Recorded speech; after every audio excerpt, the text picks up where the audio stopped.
Assalamualaikum. Hari ni Cabi nak tunjukkan cara membuat ketupat balas utara yang amat mudah dan senang sangat. Bahan-bahan dia pun simple je. Senang nak dapat. Kita perlukan 4 bahan saja. Okey. First, kita dalam video kali ini Cabi guna sebanyak 1 kilo saja beras pulut susu yang kita dah basuh dan kita toskan airnya. Kita basuh beras ni macam kita baru basuh beras biasa je lah ya. Okey, dan dalam 750 gram santan segar, Cabi guna santan segar ya. Dan juga daun palas yang dah Cabi buka dan simpulkan macam ni. Juga dalam 3 helai daun pandan. Semua bahan-bahan ni Cabi dah siapkan. Okey, sekarang jom tengok proses pembuatannya. Okey, Cabi akan masak pulut ni dengan kuali yang besar ya. Setengah orang dia guna periuk. Tapi Cabi suka ataupun selesa guna kuali. Okey, kita akan masak santan dulu. Kita akan masak santan ni menggunakan api yang perlahan sahaja sebab kita tak nak nanti santan tu akan berketul-ketul. Jadi orang kata kita nak masak santan tu dengan betul-betul masak lah ya, supaya pulut kita nanti tu tahan lama. Kita akan sentiasa kacau. Proses nak buat ketupat ni, nak masak pulut ketupat ni, dia kena sentiasa kacau. Dia tak boleh tinggal macam tu saja. Okey, sekarang Cabi masukkan sedikit garam dan juga Cabi masukkan dalam 3 sudu besar gula. Yang ini bergantung kepada selera masing-masing lah. Kalau Cabi suka rasa masing-masing manis macam tu. Kita punya pulut baru dia rasa lemak, manis, masin, sedap. Okey. Jadi sekarang kita masukkan daun pandan agar pulut kita jauh lebih wangi dan juga sedap. Kita akan masak santan ni sampai dia mendidih. Ingat ya, api yang perlahan saja kita guna. Sekarang proses santan kita dah masak, mendidih dan nampak pekat. Bolehlah kita masukkan pulut susu kita.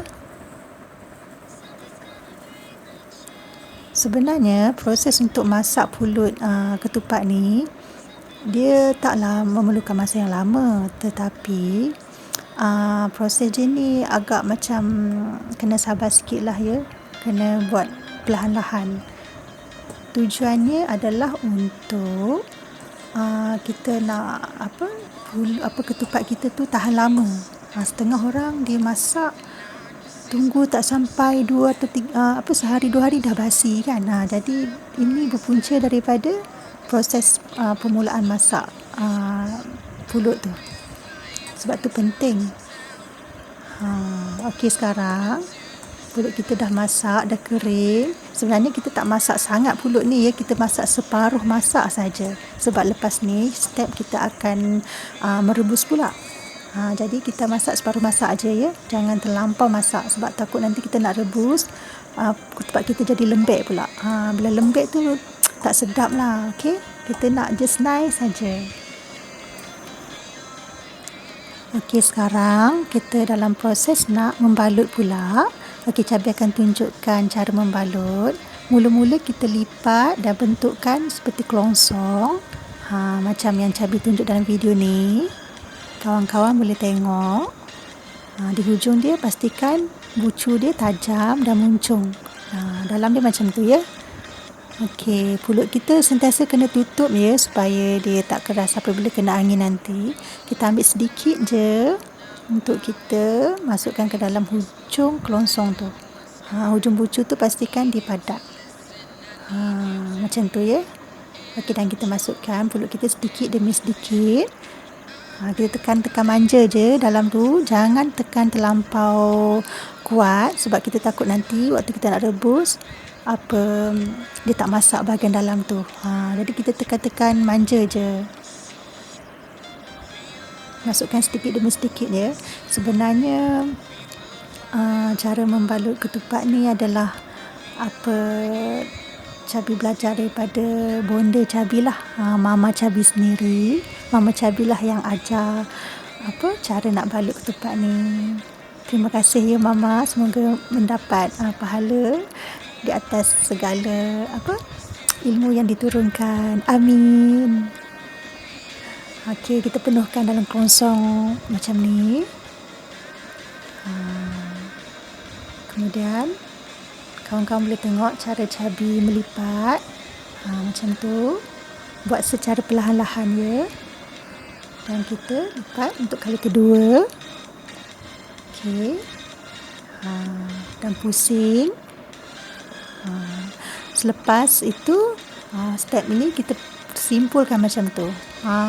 Pastikan bahagian tangkal itu naik ke atas. Dan lepas tu kita tarik macam ni. Nampak tak? Ini namanya ketupat palas jantan.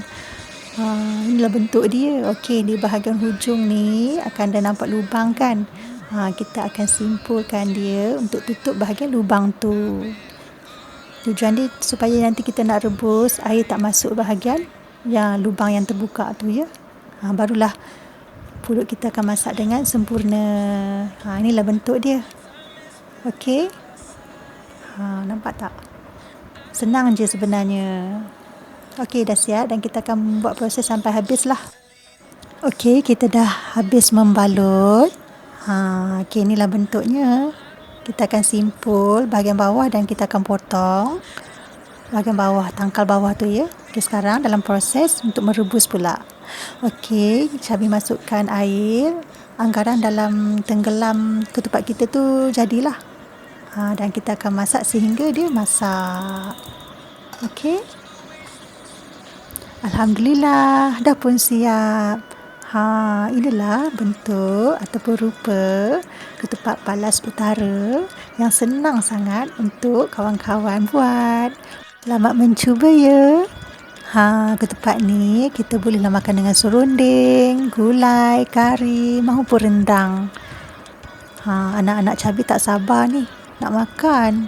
Lepas ni kenalah potong untuk diorang makan. Okey, sekiranya anda suka dengan video ini, jangan lupa tekan button like, subscribe dan komen di bawah video ini ya. Dan jangan lupa tekan butang loceng agar anda tidak terlepas tentang video update terbaru dari Cabi Cooking. Sehingga berjumpa di next video. Assalamualaikum.